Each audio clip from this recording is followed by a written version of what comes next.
ఓం మహాగణాధిపతయే నమ. ఓం గురుభ్యో నమ. ఓం శ్రీమాత్రే నమ.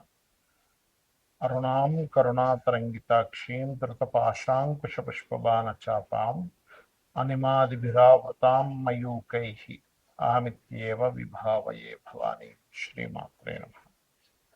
ప్రేక్షకులకి ఆ లలితాంబిక అమ్మవారి యొక్క అనుగ్రహం పరిపూర్ణంగా కలగాలని స్ఫూర్తిగా కోరుకుంటూ మనకి ఈ నెల 17వ తేదీ నుంచి, అంటే ఈ సెప్టెంబర్ మాసం 17 నుంచి కన్యారాశిలోకి రవి, 14వ తేదీ నుంచి బుధుడు వస్తున్నాడు. వీళ్ళిద్దరూ రవి సంక్రమణము మరియు బుధాదిత్య యోగము జరుగుతుంది. బుధుడు ఉచ్చ స్థానంలో కూడా వెళ్తున్నాడు. దీనివల్ల కలిగేటువంటి ఫలితాలు ప్రతి లగ్నము వారికి, లగ్నం తెలియని వారు రాశి నుంచి చూసుకోవచ్చు.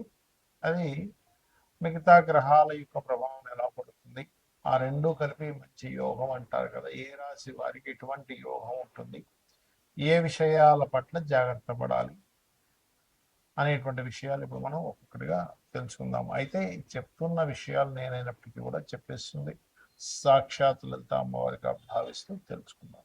మీనం వారికి కనుక చూసుకున్నట్లయితే, మీనరాశి వారికి లేదా మీన లగ్నం వారికి ఇక్కడ మీకు సప్తమంలో బుధాదిత్య యోగం కలుగుతుంది. ఇంతకాలము మీకు సప్తమంలో కుజుడుంటూ లగ్నంలో శని ఉండడం అనేటువంటిది పార్ట్నర్స్తోని, సామాజిక విషయాల్లోని, అదేవిధంగా వివాహ జీవిత భాగస్వామిని ఎంపిక చేసుకునే విషయంలోని, లేదా జీవిత భాగస్వామితోని కొంత డిస్టర్బెన్సెస్ క్రియేట్ అవుతూ వెళ్ళింది ఇక్కడ చూసుకున్నట్లయితే.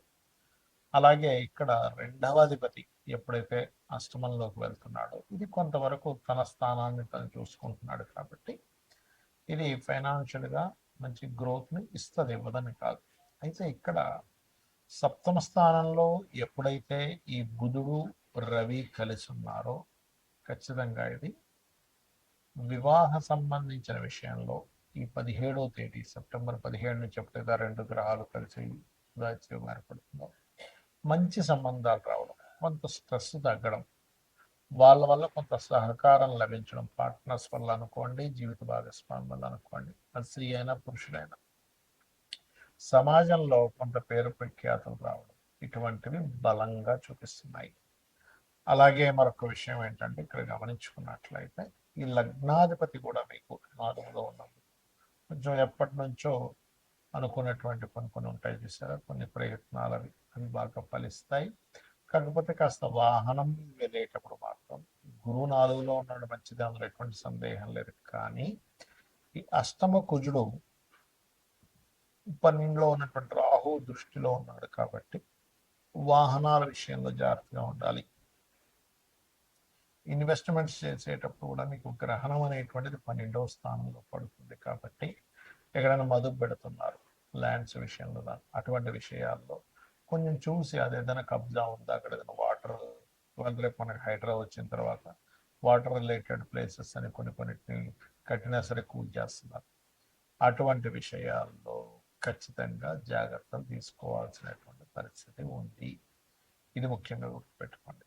అలాగే మరొక విషయం ఏంటంటే, ఇక్కడ గమనించినట్లయితే ఈ యొక్క మీనము వారికి, వీరు కూడా సంతానం పొందే విషయంలో, ఐవీఎఫ్లో ఐవీఐలు చేయించుకునే విషయంలో గ్రహణం నుంచి 40 రోజులు జాగ్రత్తగా ఉండాలి. ఆల్రెడీ గర్భవతులు అయినట్లయితే వారు కూడా కాస్త జాగ్రత్తగా ఉండవలసిన సమయం ఈ గ్రహణ సమయం.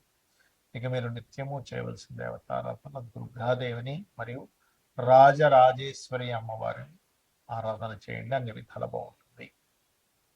ఈ యొక్క రవిబుధులు కలయిక వల్ల దేశకాల గోచార సంబంధించినటువంటి విషయంలో మరియు గ్రహణం పడుతున్నందుకు ఈ దేశకాల సంబంధించినటువంటి విషయాల్లో ఎటువంటి ఫలితాలు వస్తాయి అని చెప్పి చూసుకున్నట్లయితే, ఒకటి మనం ఇప్పటికే చూస్తున్నాం. మనం ఆల్రెడీ 4-5 నెలల క్రితం నూతన సంవత్సరం వచ్చేటప్పుడే చెప్పుకున్నాం, జల ప్రళయాలు ఎక్కువగా జరుగుతాయని. కాకపోతే ఈ గ్రహణ ప్రభావం జల ప్రళయాల మీద ఎక్కువగా ప్రభావం చూపిస్తుంది. ఈ క్లౌడ్ బస్టర్స్ అని, ఈ టోర్నడేస్ అని మనకి ఇట్లా తిరుగుతుంటే వాటర్ లాగా, అదేవిధంగా పగలే చక్కగా చీకటి చేసినట్టుగా దట్టమైన మేఘాలు, ఈ వరదలు, వీటి ప్రభావం ఎక్కువ ఉంటుంది కాబట్టి నీటి ప్రాంతాలకు దగ్గరలో ఉండేవారు కాస్త జాగ్రత్తగా అప్రమత్తంగా ఉండాలి. ఇక రవి బుధులు ఎప్పుడైతే మనకి 6వ స్థానంలో, అంటే మేషం నుంచి 6వ స్థానంలో సంచరిస్తారు, సహజంగా కన్యా రాశిలో సంచరిస్తుంటారు. ఇది కొంచెం ఈ భూ సంబంధించినటువంటి విషయాల్లో కొన్ని ప్లేసెస్లో గవర్నమెంట్ కొన్నిటిని శాంక్షన్ చేసినందుకు భూమికి సంబంధించిన విషయంలో, ముఖ్యంగా భూమి అపార్ట్మెంట్లు కాదు, భారతం చేసుకోండి, భూ విషయాల్లో మంచి ధరలు పెరగడాన్ని ఇది ఇస్తుంది.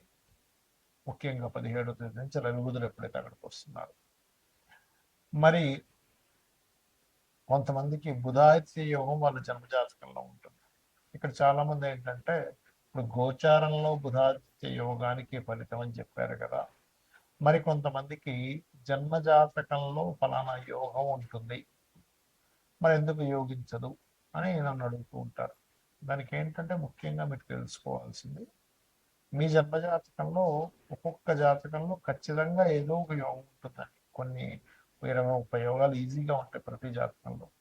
కానీ ఇదేమిటి, గజకేసరి యోగం అన్నారు, బుధాదిత్య యోగం అన్నారు, అనపాస యోగం అన్నారు, సునఫ యోగం అన్నారు, శకట యోగం అన్నారు, ఇట్లా రకరకాలు చెప్తుంటారు కదా, నాకెందుకు ఫలితం రావట్లేదు, లేదా పంచమహాపురుష యోగాల్లో ఒక యోగం ఉందన్నారు, మరి ఏమిటి పరిస్థితి అని అనుకుంటూ ఉంటారు. ఇక్కడ మీరు అర్థం చేసుకోవాల్సింది ఏంటంటే, ఒకటి పాయింట్ నెంబర్ 1, మీకు ఉన్నటువంటి యోగం సంబంధంగా మీరు మీ లైఫ్లో ప్రయత్నం చేస్తున్నారా లేదా. అంటే ఎలాగా అంటే, ఇక్కడ గురుమూలక ధన యోగం ఉంటుంది, అలాంటప్పుడు వాళ్ళు టీచింగ్ లైన్స్లోకి వెళ్తే బాగుంటుంది.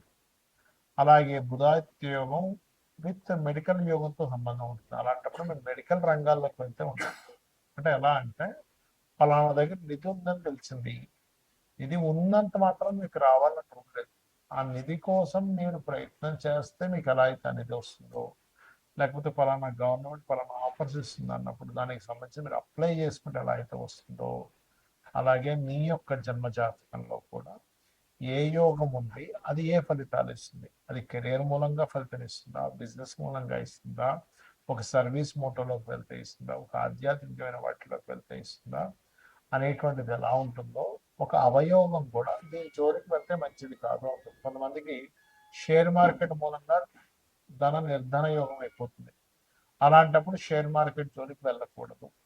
ఇంకొంతమందికి విదేశాలకు వెళ్ళడం అన్న అవసరం ఖర్చు అవుతూ ఉంటుంది, అప్పుడు విదేశాలకు వెళ్ళకూడదు.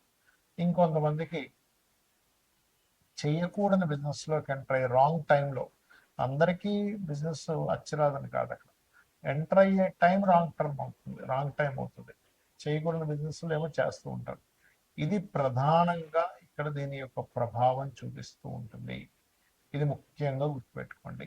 కాబట్టి యోగం ఉంది, అది ఎలా ఉంది, పాపకత్తెరలో ఉందో శుభకత్తెరలో ఉందో. ఒక యోగం ఉంటుంది కానీ అది పాపకత్తెరలో ఉంటుంది, స్ట్రక్ అయిపోయినట్టుగా ఉంటుంది. అలా ఉన్నప్పుడు మరి ఏం చేయాలి అంటే, ఆ యోగం యాక్టివ్ అవ్వడానికి అది ఏ పాపగ్రహాల మధ్య అయితే ఉందో ఆ పాపగ్రహాల మధ్య ఉండేటువంటి దాన్ని యాక్టివ్ చేసుకోవాలి.